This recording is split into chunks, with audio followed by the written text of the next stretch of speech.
Ini adalah makhluk misterius yang berhasil ditangkap oleh para ilmuwan di bulan. Makhluk ini bisa menyatu dengan organisme di bumi dan mengambil semua kemampuan mereka. Artinya, jika manusia bisa bergabung dengannya, mereka mungkin bisa bertahan hidup di bulan. Meskipun risikonya tinggi dan bisa mengorbankan nyawa, seorang miliarder tetap nekat melanjutkan uji coba manusia, tergiur dengan imbalan $1 juta. Dalam beberapa hari saja, ratusan orang mendaftar sebagai relawan. Mereka mengira hanya akan menguji obat-obatan baru. Tapi saat melihat makhluk asing itu, sudah terlambat untuk mundur. Makhluk itu dengan cepat menyatu dengan tubuh salah satu relawan. Awalnya, tanda-tanda vitalnya tetap stabil, sehingga si miliarder merasa eksperimennya berhasil. Namun beberapa saat kemudian, tubuh relawan itu berputar hebat. Tanda bahwa dia bukan inang yang cocok. Miliarder itu tidak peduli. Semua relawan sudah menandatangani surat persetujuan. Dan dia hanya perlu membayar $1 juta jika terjadi kecelakaan. Dia pun memerintahkan para ilmuwan untuk terus melanjutkan percobaan. Setelah 117 relawan tewas, percobaan ke-118 juga gagal. Namun tanpa sengaja, mereka menemukan bahwa gelombang ultrasonik bisa merusak makhluk alien itu dengan parah. Dr. Ali, yang ngeri melihat ketidakpedulian miliarder terhadap nyawa manusia, mendekati seorang jurnalis bernama Eddie untuk membongkar semua ini. Awalnya, Eddie menolak karena sedang stres dengan pekerjaannya dan baru saja diputuskan pacarnya. Tapi setelah tahu mantan pacarnya sudah punya pasangan baru, Eddie akhirnya setuju. Keputusan yang Dia sebenarnya punya kekayaan 3,2 triliun rupiah, tapi harus pura-pura jadi orang miskin. Anggur merah kualitas terbaik seharga 1,6 miliar rupiah dituangkan ke dalam botol biasa seharga 158 ribu rupiah. Tahu busuk mahal seharga 24 juta dipindahkan ke dalam kaleng makanan murah seharga 32 ribu. Daging kelas atas sebanyak 1.800 porsi dikemas ulang dengan bungkus promo murah. Semua ini dia lakukan demi satu alasan, melindungi istrinya. Padahal sehari sebelumnya, David hanyalah pria miskin yang baru saja kehilangan satu-satunya pekerjaan. Karena dianggap tak becus, istrinya langsung mengajukan gugatan cerai. Namun pengacara bilang proses cerai harus tunggu 3 bulan masa penenangan. Keluar dari kantor pengacara dengan sisa uang 32 ribu rupiah di dompet, David kemudian iseng beli tiket lotre. Besoknya ternyata dia menang hadiah utama 3,2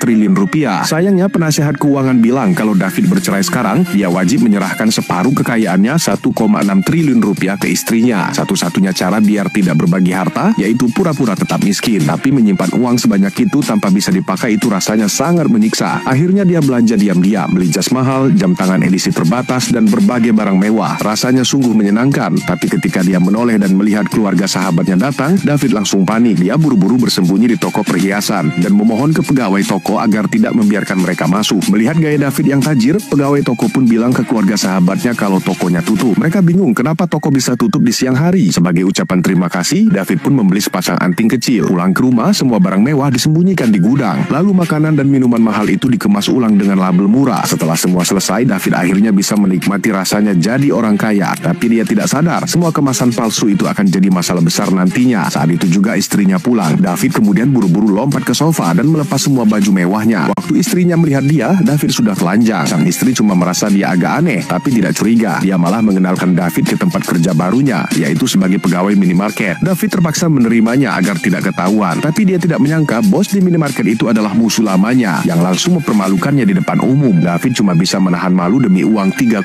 triliun rupiahnya. Siang dia pura-pura miskin, malamnya menikmati hidup. Seorang pria terdampar di pulau terpencil selama bertahun-tahun. Suatu hari, ia tiba-tiba menemukan seorang wanita di sana. Ia sangat senang sampai hampir terjatuh saat berusaha mendekatinya. Wanita itu sempat pingsan, lalu sadar dan ia mencoba kabur. Pria bernama Marco langsung menariknya dan tanpa sengaja membuat wanita itu terjatuh ke tanah. Menyadari tak bisa melawan, wanita itu akhirnya pasrah. Marco lalu membawanya ke tempat tinggalnya dan meyakinkan bahwa dia tidak bermaksud jahat, lalu melepaskan ikatannya. Awalnya wanita itu mengira Marco akan berbuat buruk padanya. Tapi seiring waktu ia sadar bahwa Marco adalah pria yang lembut dan menghormatinya. Tiba-tiba wanita itu menangis. Marco bertanya, tapi karena mereka berbeda bahasa, mereka tak bisa saling mengerti. Akhirnya mereka berkomunikasi lewat gerakan tubuh. Dari isyarat, Marco mengetahui bahwa wanita itu berasal dari suku asli di pulau sebelah. Ayahnya menjodohkannya dengan kepala suku yang sudah tua demi memperbesar kekuasaan suku. Tak tahan, wanita itu melarikan diri dan tiba di pulau Marco, lalu berdoa di depan patung dewa meminta pertolongan. Marco tidak mengerti tindakan itu, tapi kemudian kemudian wanita itu secara spontan berbicara dalam bahasa Inggris. Marco sangat senang karena mereka akhirnya bisa bicara dengan jelas. Wanita itu takut akan dijemput kembali, tapi Marco menenangkannya dengan berkata, selama dia ada, tidak ada yang bisa mengambilnya. Mendengar itu, wanita itu jatuh cinta. Ia menyadari Marco bukan hanya tampan, tapi juga berhati baik. Mereka pun hidup bahagia bersama. Wanita itu mengurus makanan, dan Marco mengurus urusan rumah. Namun seiring waktu, Marco mulai kelelahan menghadapi sifat si gadis suku. Meski setiap hari ia disuguhi makanan enak untuk menjaga stamina, Marco tetap mulai menjauh. Wanita itu mengira Marco bosan padanya. Ia jadi sering melamun dan diam-diam merasa sedih. Suatu hari, Marco seperti biasa melepaskan botol harapan ke laut. Tapi ia melihat beberapa perahu mendekati pulau. Ia panik dan segera mencari istrinya untuk bersiap melarikan diri. Namun si wanita malah tersenyum saat melihat perahu dan lari ke arah laut. Marco bingung, mengira wanita itu gila dan sembunyi di balik semak-semak. Ternyata yang datang bukan kepala suku tua, tapi para saudari si wanita. Marco yang mengintip dari kejauhan langsung merasa ada firasat buruk. Benar saja, ketika wanita itu bercerita bahwa ada pria tampan di pulau itu, para wanita langsung berlari mencari Marco. Melihat itu, Marco panik. Mereka seolah bisa mencium keberadaannya. Ia dikejar para wanita dari suku itu. Terpojok, Marco tak punya pilihan selain melompat ke laut. Namun para wanita itu ikut melompat satu persatu. Marco ketakutan tak bisa bergerak. Saat ia menoleh, para wanita sudah mengejarnya dari belakang. Akhirnya Marco pasrah. Apalagi ketika si gadis suku juga ikut melompat ke air. Marco tak lagi melawan dan menyerah begitu saja.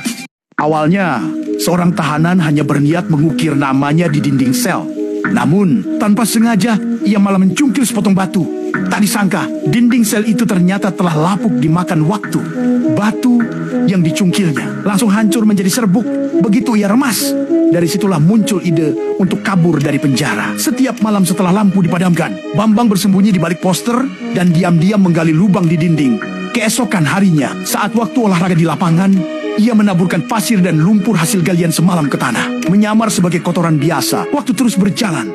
Tak terasa, 19 tahun pun berlalu. Suatu pagi, saat para sipir melakukan pemeriksaan rutin, mereka menyadari Bambang tidak keluar dari selnya. Mereka panik dan bergegas menuju sel Bambang. Namun, yang mereka temukan justru membuat darah mereka membeku, yaitu enging-enging sel itu kosong, Bray. Kabar itu segera sampai ke telinga kepala penjara. Bagaimana mungkin seorang pembunuh bisa lenyap begitu saja? Dengan amarah membara, kepala penjara berlari ke sel Bambang dan memanggil semua teman sekamarnya untuk diinterogasi.